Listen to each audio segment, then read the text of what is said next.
पति पत्नी के रिश्तों को लेकर आए दिन अजीबोगरीब कहानियां सामने आती है। राजा रघुवंशी और सोनम का मामला ताजा है। ऐसे भी कई मामले सामने आ चुके हैं जब प्रताड़ित पतियों ने बाकायदा वीडियो पर अपनी पीड़ा बताते हुए मौत को गले लगा लिया। ये मामला थोड़ा अलग है। इसमें पत्नी से कथित रूप से प्रताड़ित युवक संघर्ष की ऐसी दास्तान लिखना चाहता है जो मिसाल बने। दरअसल यूपीएससी की तैयारी करने वाले अठाना के युवा कृष्ण कुमार धाकड़ का विवाह इमिग्रेशन डिपार्टमेंट में काम करने वाली युवती के साथ हुआ था, लेकिन इस जोड़े को शहरी जिंदगी ज्यादा रास नहीं आई तो सब कुछ छोड़कर गांव लौट आए, जहां मधुमक्खी पालन के जरिए शहद का व्यवसाय शुरू किया। बात बन गई, व्यवसाय गति पकड़ने लगा। दूर दराज से लोग इस उपक्रम को देखने आते, लेकिन इस जोड़े को न जाने किसकी नजर लगी, धीरे धीरे एक दूसरे के प्रति अलगाव शुरू हो गया, जिसकी परिणति ये हुई कि दोनों के रास्ते अलग हो गए। केके धाकड़ के खिलाफ पत्नी ने दहेज संबंधी आरोप लगाकर धारा 498A का मामला दर्ज करा दिया। अब केके की जिंदगी में मानो अचानक अंधेरा छा गया है। मेंटेनेंस के नाम पर उससे लाखों रुपए मांगे गए। बार बार तारीखों से तंग केके ने बजाय गांव से अपने ससुराल तक आने जाने के वहीं रहकर संघर्ष करने का फैसला किया।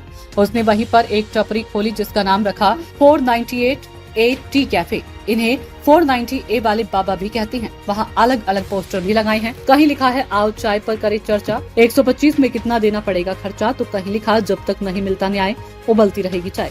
यही नहीं, केके अपने साथ हुई प्रताड़ना को बयां करने के लिए चाय की टपरी पर वरमाला और सेहरा भी सजा कर रखा है। खास बात तो ये भी है कि केके अपने हाथ में हथकड़ी पहनाकर चाय बनाते हैं और सर्व करते हैं। न्याय की आस में ये अनोखा प्रदर्शन केके को न्याय दिलाएगा या नहीं, पति पत्नी में कौन गलत कौन सही, यह तो न्यायालय के फैसले पर ही निर्भर होगा, लेकिन अपनी व्यथा बताने का यह अनोखा तरीका सुर्खियां बटोर रहा है। एक्चुअली में मैं यहाँ महिला पुरुष की बात इसलिए नहीं करना चाहूंगा क्योंकि वाकई में बहुत सारी ऐसी महिलाएं जो वाकई में प्रताड़ित हैं, तो उनको इस तरह की झूठी महिलाओं द्वारा, इस तरह की लालची महिलाओं द्वारा उनको जब इतने लाखों केस जब झूठे लगाए जाते हैं जो वाकई में प्रताड़ित, तो उनको इसलिए न्याय नहीं मिल पाता क्योंकि कोर्ट का समय, सरकार का समय लगभग ऐसी औरतें अपना समय खराब कर देती है। और कहीं पुरुषों के ऊपर नहीं पुरुष या तो लगातार चक्कर काटता रहता है या अतुल सुभाष की स्थिति ये होती है। और इन केसों में वर्षों तक कुछ भी नहीं होता। जो जिनके ऊपर ये केस लगे हैं वो अच्छे से जानते हैं, इन केसों में ना तो सजा होती, बस व्यक्ति घूमता रहता है, दौड़ता रहता है, अपना समय खराब।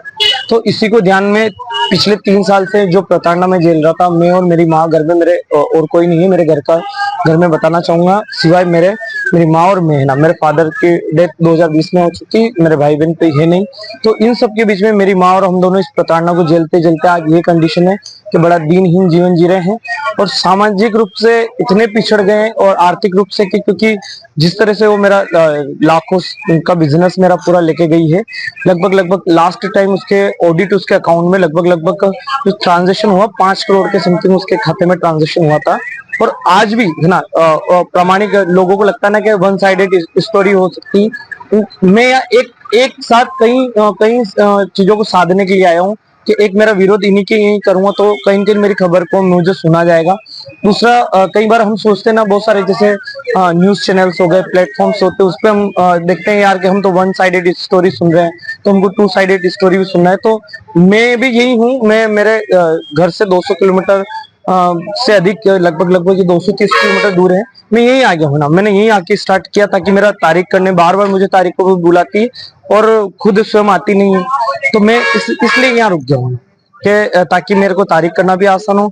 दूसरा, जिन लोगों को लगता है कि 1 साइडेड स्टोरी, वो दोनों को बिठा के 2 साइडेड स्टोरी भी सुन ले ताकि हमारे जो प्रामाणिकता है, जो सत्यता है वो पूरी बनी रहे ना, लोगों में भ्रम ना फैले। क्योंकि आजकल क्या होता है, हर व्यक्ति सोचता है कि वीडियो देखने के बाद कि यार हमको तो सेकंड पक्ष भी सुनना है ना। मेरे पास सारे एविडेंस होने के बावजूद भी कोर्ट का एक प्रोसीजर रहता है, प्रॉपर एक प्रोसेस होती है। मैं पूरे न्यायालय का सम्मान करता हूँ, इसलिए मैंने एक चीज अपने इस प्रकल्प में एक नाम लिखा है, जब तक नहीं मिलता न्याय तब तक उबलती रही। जब तक न्याय नहीं मिलेगा तब तक मैं यही रहूंगा, चाय उबालूंगा।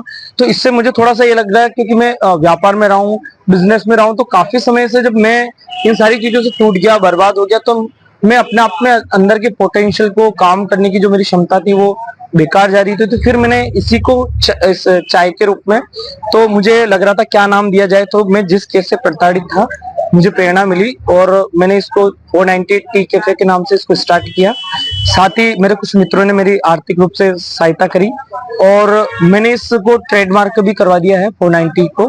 और भविष्य में इस प्रकल्प के माध्यम से मैं अन्य लोग अपने पीड़ाओं का लोगों तक पहुंचा सकते हैं, अपनी बात रख सकते हैं।